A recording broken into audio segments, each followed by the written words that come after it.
Teman-teman, kita harus waspada jika tiba-tiba ada teman kita atau sahabat kita yang datang atau menelepon kita, tiba-tiba dia bilang mau bunuh diri.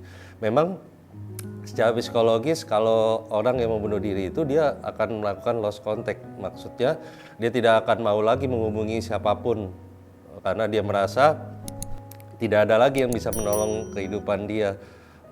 Dia tidak ada jalan keluar lagi. Nah, makanya kalau ada seseorang yang tiba-tiba menghubungi kita dan bilang mau bunuh diri, kita waspada. Itu juga bukan suatu kebetulan.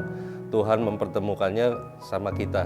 Nah, apa yang harus kita lakukan? Mungkin yang mendengar ini pernah mengalaminya. Jadi saya mau beberapa pesan singkat bagi teman-teman yang mengalami ini. Kita tidak langsung menghakiminya. Memang kalau dia percaya Tuhan, mestinya tidak seperti itu. Tapi ada kemungkinan dia ingin berpikir melakukan itu.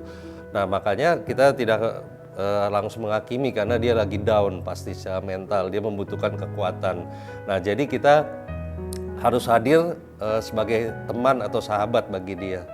Nah, luangkan waktu untuk mendengarkan apa keluhan dia, apa beban dia, sehingga dia tidak punya lagi niat untuk hidup karena dia merasa tidak ada jalan keluar lagi. Ini hal yang sangat kita harus waspadai karena dia mencari seseorang untuk mendengar keluhan atau dia mau curhat. Nah, kita hadir sebagai teman dan sahabat. Nah, karena orang yang membunuh diri itu jiwa atau mentalnya pasti lagi lemah, psikisnya lagi terganggu. Nah, apa yang bisa kita lakukan? Yang pertama, kita menguatkan dia. Seperti tadi yang saya bilang, kita menguatkan dia, bilang sama dia bahwa hidup ini masih ada yang bisa kita perjuangkan, hidup ini indah. Kita suruh dia, kita bisa ajak dia jalan-jalan melihat keindahan dunia ini. Kita bilang sama dia bahwa kita juga bisa hadir buat dia, menemani dia. Meskipun kita harus tahu bahwa jalan keluarnya adalah kita harus arahkan kepada Tuhan. Nah, karena hanya Tuhan yang bisa menolong dia. Tapi setidaknya kita sebagai orang percaya bisa hadir bagi dia dengan menguatkan. Karena Tuhan membuat kita, menciptakan kita juga, tidak suatu kebetulan kita bisa jadi garam, jadi terang bagi dia. Yang pertama jadi menguatkan dia, yang kedua kita menghibur dia. Mungkin dia mengalami trauma, di rumah dia mengalami tekanan dari orang tua yang mau dia harus sempurna, perfect seperti apa yang orang tua mau, tapi ternyata dia tidak bisa seperti itu. Kita hibur dia bahwa pasti ada jalan keluar, kita kasih kekuatan. Nah, kita kasih kata-kata penghiburan maupun firman Tuhan. Kita ingatkan lagi bahwa Tuhan menciptakan dia, Tuhan mengizinkan kita ada dalam dunia ini, ada satu rencana, maksud tujuan tertentu. Bahkan dalam Mazmur berkata bahwa kita sudah dibuat rencana, Tuhan sudah membuat rencana bagi kehidupan kita sejak kita belum ada. Jadi rencana Tuhan itu indah. Nah, yang pertama menguatkan, yang kedua menghibur, yang ketiga orang yang mau bunuh diri itu pikirannya pasti tidak jernih. Dalam arti diintimidasi. Ada suara-suara yang bilang, ya udah akhirnya aja hidupnya. Yang pasti itu dari setan. Ada suara-suara juga mungkin dia mendengar suara keluarga yang udah pernah mati, meninggal, kemudian dia dengar. Sehingga membuat dia merasa putus asa, down, kecewa. Nah, itu yang harus dilawan. Nah, makanya pikirannya menjadi tidak jernih, tidak bisa melihat bahwa dalam masalah yang dihadapi itu sebenarnya ada jalan keluar. Nah, makanya kita harus bawa dia untuk berpikir lebih jernih. Karena semua orang pasti punya masalah, punya persoalan. Apalagi sebagai orang percaya, kita pasti mengalami pencobaan, kita pasti mengalami penderitaan, masalah. Baik itu mungkin yang kita pikir tidak dari Tuhan, tapi kita harus percaya teman-teman bahwa semua yang terjadi dalam kehidupan kita itu dalam rencana Tuhan. Contohnya dalam Alkitab siapa? Ayub. Nah, dalam Ayub 1 ayat 1 saya bacakan bagi teman-teman dalam terjemahan bahasa Indonesia masa kini. Ayub 1 ayat 1, di tanah Uz tinggallah seorang laki-laki yang bernama Ayub. Ia menyembah Allah dan setia kepadanya. Ia orang yang baik budi dan tidak berbuat kejahatan sedikit pun. Nah, Ayub tidak berbuat kejahatan sedikit pun menurut Ayub 1 ayat 1. berarti dia hidup kudus, saleh di hadapan Tuhan. Tapi kalau teman-teman baca dalam kisah Ayub selanjutnya, Ayub itu diizinkan Tuhan, bahkan Tuhan punya kehendak untuk mencobai, bahkan menguji lah.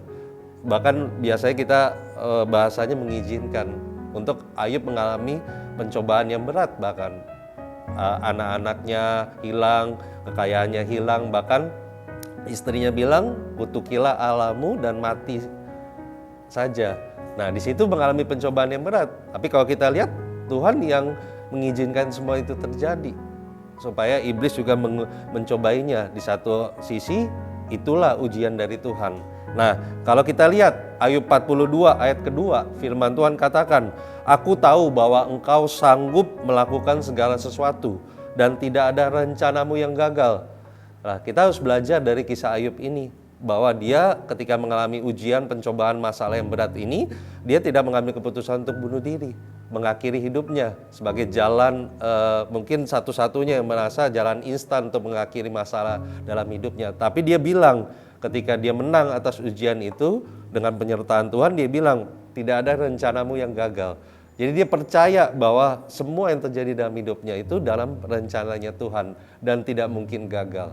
Nah, kita belajar dari kisah Ayub ini. Dalam perjanjian baru juga ditulis dalam 1 Korintus 10 ayat 13. Saya bacakan bagi kita semua, bahasa Indonesia masa kini. "Setiap cobaan yang saudara alami adalah cobaan yang lazim dialami manusia, tetapi Allah setia pada janjinya. Ia tidak akan membiarkan saudara dicoba lebih daripada kesanggupanmu. Pada waktu saudara ditimpa oleh cobaan, Ia akan memberi jalan kepadamu untuk menjadi kuat, supaya saudara dapat bertahan." Jadi kalau teman-teman mengalami stuck atau merasa udah nggak ada yang memperhatikan, bahkan Tuhan pun tidak menolong kita, itu tidak benar suara-suara seperti itu. Itu hanya intimidasi, suara yang kita dengar membuat pikiran kita nggak jernih.